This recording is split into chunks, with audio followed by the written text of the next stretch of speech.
அஸ்ஸலாமு அலைக்கும் வரஹ்மத்துல்லாஹி வபரகாத்துஹு. கண்ணியத்துக்குரியவர்களே, இம்மையில் நாம் செய்யக்கூடிய பாவங்களுக்கு ஒவ்வொரு வகையான தண்டனையை அல்லாஹ் தஆலா மறுமை நாளில் அவரவர் செய்த பாவங்களுக்கு தண்டனையை நிர்ணயித்திருக்கிறான்.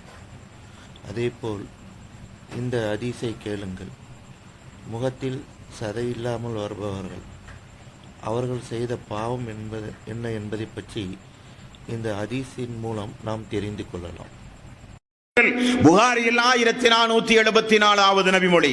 மறுமை நாளில் ஒரு சில மக்கள் வருவார்கள், அவர்களுடைய முகத்தில் கொஞ்சம் கூட சதை இருக்காது. இந்த முகத்தில் சதையே இருக்காது, பார்த்தாலே அருவருக்கத்தக்க தோற்றம்.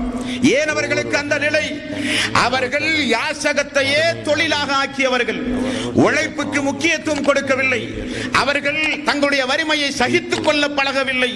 அவர்கள் தங்களுக்கு ஒரு கஷ்டம் வந்தால் எப்பொழுது பார்த்தாலும் மக்கள் மன்றத்திலே போய் யாசகம் கேட்பதையே தொழிலாக வைத்தவர்கள்.